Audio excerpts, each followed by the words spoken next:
Okay, welcome back to another episode of Words That Kill. And today our guest is author Karina Kantas, and we will be discussing the crime of killing friends and loved ones. We're going to start it off by asking when you're crafting a death for one of your books, especially if the character is close to the protagonist, do you generally plan out the death scene or do you let it flow organically? I am 100% a pantser. I don't plot anything, not even death. So I don't know who's going to die in the book. I don't know how it's going to play out. If there is going to be a family murdered, it just happens and it flows. It happens if it happens. If it there needs to be a death like that, then it will just work its way. So it's basically surprise, you're dead. Yeah, yeah. No. There's, I mean, once I know that that character's going to die, of course there has to be a reason. There's got to be a conclusion after, all the stuff that's going to go with it after something like that happening. But no, there's no plotting. It's just straight flow writing. Okay, so you write a lot of darker crime-based fiction, uh, involving mafia, motorcycle clubs, things like that.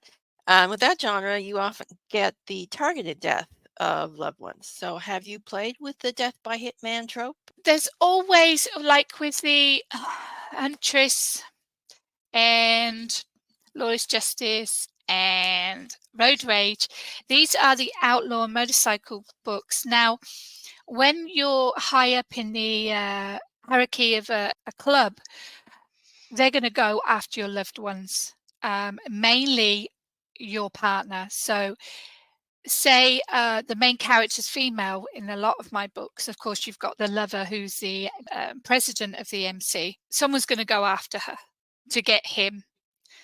So that happens in most of the books, different ways, of course. You can't kill her off because she's the main character, but the suspense happens, the thrills happen with that a plot of the story. Okay, so again with dark fiction, friends and loved ones often end up as collateral damage. So, do you have any tips for balancing the emotional impact of the violence and shock factor without seeming gratuitous? The only scene I can think of that was remotely similar to that was when the Italians bombed a wedding shop after they kidnapped the so-to-be bride who was in the Greek mafia, and it killed off basically all her female family that were in the wedding shop while she was trying on wedding dresses.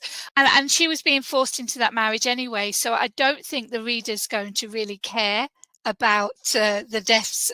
It's shocking because you don't expect it, but I don't think anyone's really going to be bothered about who died. What long-term consequences have your characters suffered from losing people close to them? Not a lot, because in their eyes, they did the right thing.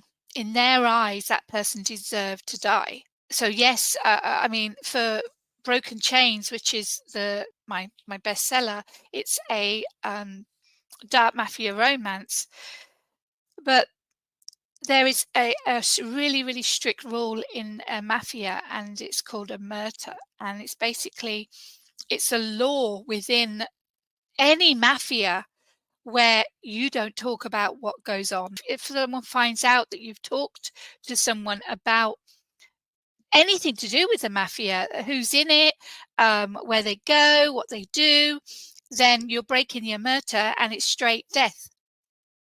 So when his brother goes and betrays the mafia family, he signed his death warrant. So the main character, the Don, is not going to be too bothered about losing his brother when he's just broken and betrayed the family, all the family. So, yeah, so that's an interesting psychological bent to the crime fiction you write is that the mafia family or the motorcycle club family is more important than the blood family. Oh yes, yes, because these books tell the reader that family doesn't necessarily have to be blood. There is so much respect and love within these groups of either mafia or the motorcycle clubs, that the outside world doesn't exist. It's all about them. You mess with one, you mess with all of them. However, if someone within the group also betrays the family or the club, it's a death warrant. What sort of lengths have your protagonists gone to protect their loved ones or fellow members of club and mafia from being murdered, like say by a rival gang or whatever? Yeah, I mean, when they're going after the main character because of him being a president or a dom, there's extra security. So they have what they call a lockdown within the MC, where no one is allowed to leave the clubhouse or the surrounding area without at least 2 or 3 bikers with them as security. The lockdown happens until the whatever has been called off or it's cools down. This could be anything to do with police. It could be to do with a death warrant, a death threat, and with the mafia.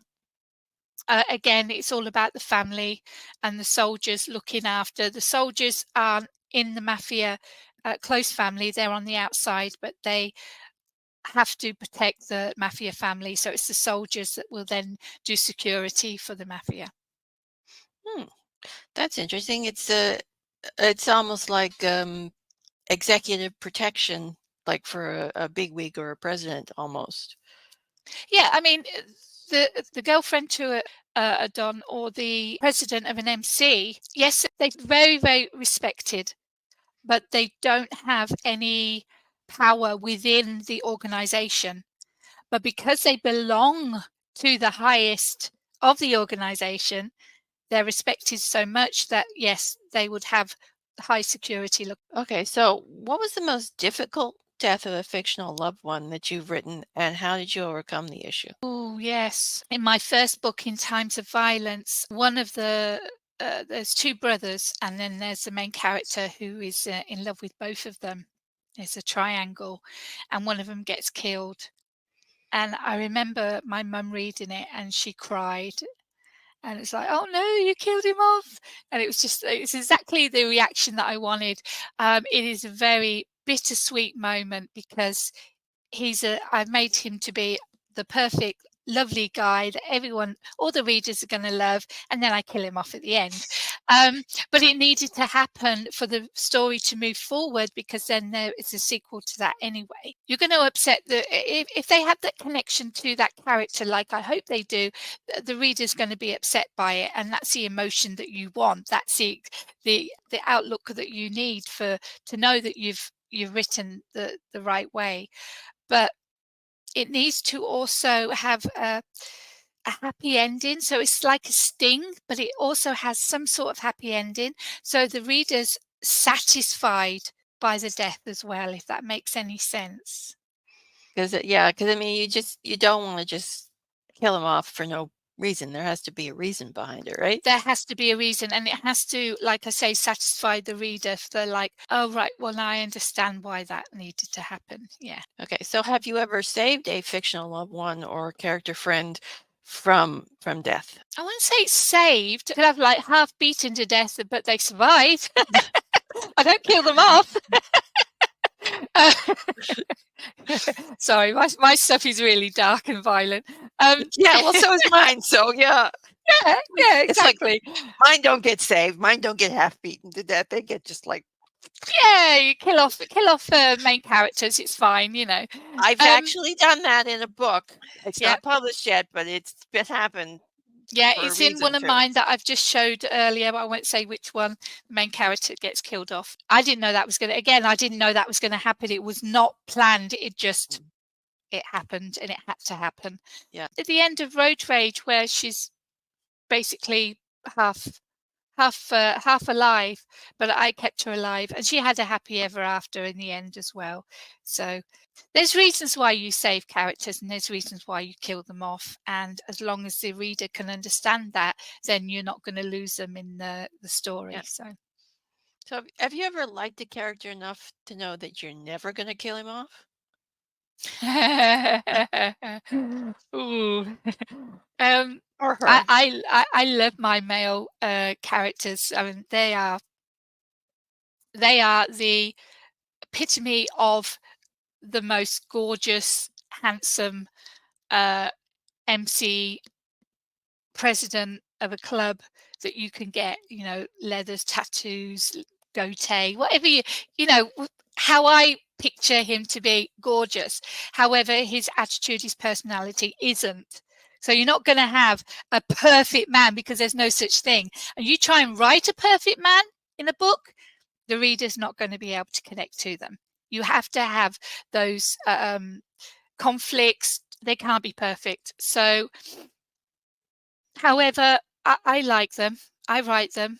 I don't want to kill them off, because, and it's not that I'm going to use them again in another book. It's I want them to have their happy ever after. Well, Aw. happy for now. I don't do happy ever afters. Yeah. Happy for now. Okay, so a death of a friend or loved one or a fellow member of your societies should have an impact on the protagonist.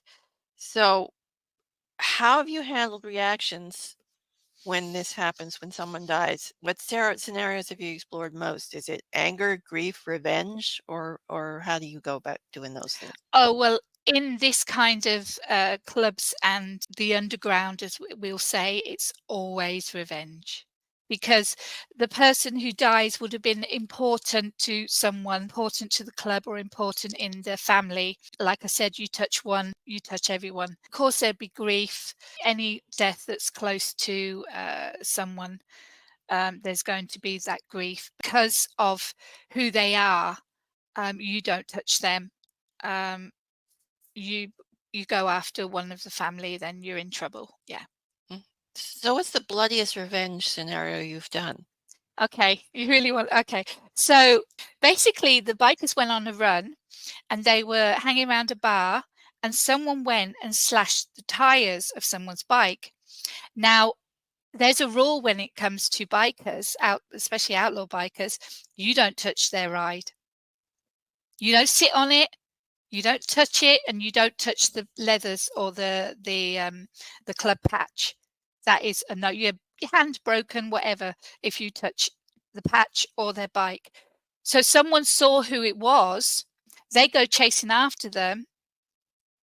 The guy then gets a knife and slashes his chest like he slashed his tires. Oh, that's And very, very fitting revenge. it's fitting. Well, for them it is, Yeah. because again, the rule, you don't touch. They touched, and then didn't just touch. They wrecked the bike. Someone, and it was someone who knew what they were doing. Someone who deliberately did that, knowing that they shouldn't have done that. So yeah. Okay, so you touched on this a little bit, but betrayal is part of your books. Oh yeah. So, how does the level of trust shift when someone betrays them, and what are the ramifications that you've explored with betrayal? Okay, so in Broken Chains, what he doesn't like the Greeks. She comes into and she's accepted by the Don of the Italian mafia. She's what they call a Greek princess. She's like the next in line if something happens to the Greek Don. And the the brother always had a problem with the Greeks. So without her doing anything wrong, he doesn't like her, and he makes his feelings very clear at the table with the family. But what happens, it has the Russian mafia involved as well. Yeah, it was the Don of the Russian mafia that she was supposed to marry. So she's in that wedding shop, as I said, trying on the dress for this wedding. She's being arranged with her Greek father and the Russian mafia, and the Italians kidnap her. She's in the Italian mafia. She signed the omerta. She's already been accepted into the family. They're now engaged. And so his brother decides to tell the Russians where she's going to be so they can kidnap her. She's already been accepted into the family. And so his brother, to betray like that, to tell the Russians where to get her, is a huge betrayal to the family, to the the omerta, and so he has to die, and he does. The other one, there's another one where there's a big party that he's introducing her to all of the family. The men go off for a meeting, whatever, and she's left with all the women. Well, she's never been in anything situation like this, but she has to step up and be, you know, whoever. And there's this blonde, I call her a blonde tart, and she starts mouthing off about her. And everyone's around is going, shh, shh, don't say that, don't say, you don't know who you're talking to, blah, blah, blah. And she's all this, and then she says something that she shouldn't have said. And the main character asks her, who are you with? And so I can't remember. I think she hits her, and then there's screaming, and she starts crying and really playing it up. All the guys come back in and try and find out what happened. When they find out who she came with, which is one of the in the family, but not so high up around the table sort of thing. And they find out that she's only known him 2 weeks. And he's brought her into this situation, into this massive get together, which is for the partners and the girlfriends and the wives of the mafia, but you're not going to bring a stranger in. So she hadn't signed the omerta. He had. He'd now crossed the line, so they take them both out. That's interesting and fun. Well, from a reader perspective. No, really. The scene is fantastic because she really has to step up as the Don's fiance, and she's never had to do that again. And it's like, who did you come with? And then the guy is like, thinks he has more power, and he's like, oh, she's with me, blah blah blah. And she really, what she says is just so potent and so powerful. And it's like, and you signed the omerta. And she was like, oh, what's the omerta? And it's obvious then what's happened. He's standing, letting all this go on, and he's watching it all. And as soon as he hears that, he clicks his fingers, and they're both taken out. Okay, so when you kill off a character in your books, how do the secondary characters react? I mean, is there a level of fear that lets the reader know that there may be more death to come? There's one part where in Lawless Justice where the leader of the kittens has a fight with one of the members, Ice. One of them, another one that's watching it happening wants to go and stop it, and another of the members holds her back and says, no, she has to learn. So there is, in some of the books, in some of the plots, there is a little bit of a disagreement between what's going on, what the argument is about, what the fighting is about. Do I believe in doing this? No, I don't. Should I speak up? And when they do, are they stopped? Because you've got to be as realistic as you can in a story.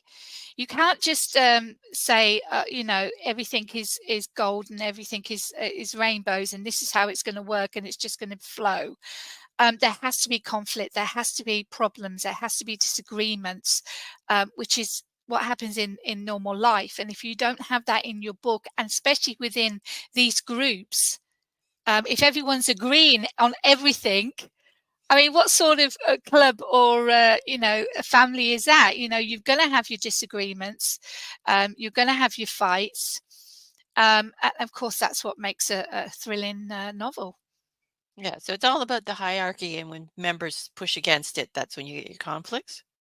Exactly. They'll only go so far. They know when not to overstep. And if they overstep, they're going to pay for it. Okay, so reader satisfaction is the aim of every author. So what do readers expect from your character deaths? Gruesome, shocking, gruesome, violent. That's all I can say. And my readers know that from me, and that's why they love my books. It's they love the explicitness of them, and they love how graphic the books are. Okay, so the next three questions are just for fun. So, do you enjoy killing off characters or do you struggle with it? Or does it depend on the book? I love killing off characters. Yeah, I mean, I don't do it for fun. I do it because the plot needs that to happen. Maybe there's one character that needs to die so it can move forward. Maybe a character needs to die because of something's going to happen in the second book. Yeah, I enjoy killing off characters. I don't have a problem with it. Okay, so what is the most creative or memorable death that you've written for a character? Well, actually, thinking about it, the main character in Broken Chains dies. Um, Her heart stops beating. She's got a shock collar on, and she's also been given a truth serum. Truth serum affects her. Something happens. She's had something else, and then given the truth serum, and it's like an overdose. The stupid doctor or whatever he is doesn't realize she's wearing this metal collar and shocks her when her heart stops, which of course causes her actual death. But the whole thing that happens on the table between the Don of the Russian mafia is there, the Russian doctor's there, she's laying on the table answering these questions and sort of in and out and what have you. And then when her heart stops and she's dead, of course, he shoots the doctor. um, but I mean, she comes back. She comes back, but her heart's ruined, and she actually needs a heart transplant because it's so weak. She could have another heart attack. And because it's the Italian mafia, it won't take long for them to find a heart for her, of course. Yeah, I'm glad actually that you did that consequence because you see so many shows where people have heart attacks or they get repeatedly heart damage and then they're just fine. It's like no It, consequence. It's like an organ, same it with the organs. I hate Yeah, it that. doesn't work like that. Yeah. No, that's what I'm saying about being realistic. You can't just write what you want or what you think you know. You have to research. It's like, yeah, if you get organ damage, sweetie, you ain't coming back 100% again. Exactly, exactly. I mean, that when they've rescued her, and the Italian doctor says, you know, we've lost her twice on the table. She needs a new heart. We don't know how long she's got left. You know, that is the truth of what would really happen in a situation like that. Mm. So, what is the oddest or most notable thing you've researched related to writing a character death? When it comes to a death, I mean, if you're doing a stabbing, you need to research where that person's been stabbed, what sort of damage it's going to cause. They're going to bleed out internally. Is there going to be blood outside? How much? What sort of pain they're going through? It's really the medical side for the research. There was one part where kittens were hired to sort out a paedophile. One of the new kittens was the one who was told that she had to be the one to stab him. And of course, she's never held a knife before, let alone stab someone. So again, research of how to do that because she's being taught. So I need to be taught. And then, of course, they tell her where to stab, where's going to do the most damage, the kidneys, the liver. Again, research to make sure that I got it correct.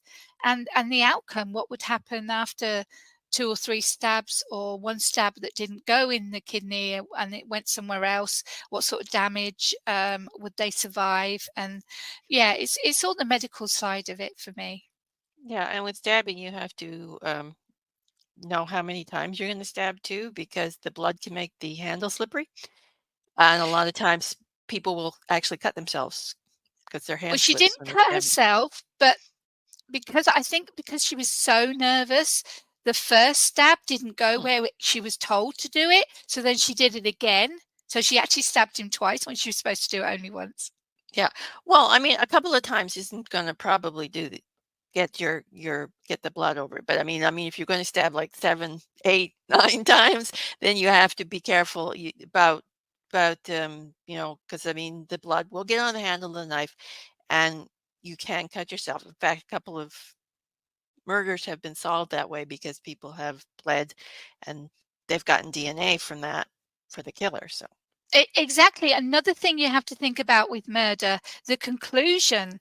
You mm, know, do they get away with it? What's the are police involved? Do they ever find the body? You know, it's not just a simple shoot a gun and be done with, and let's get back on with the plot. There is research to be done, and that's the fun part, though, isn't it, yeah. Anita? Yeah. Well, I'm a true crime fan, so I love that part of the research. Okay. So, on that note, I think we'll wrap up the episode and I'll let you tell everyone where they can find you and your books. Okay, so you can go over to Pay Hip Stroke Dirty Press, Dirty Streets Press for any of the Outlaw and the Broken Chains, my bestseller, as you can see behind me, in 5 different languages now, just came out in Spanish. And find all my other books because I write a lot nicer books, young adult, clean, fantasy. There are supernatural and romance over on Amazon, of course. And I'm all over the internet as Karina Kantas. Okay. And thanks for being a guest today. Always a pleasure to talk to you. Thank you. That's it for this episode. Bye.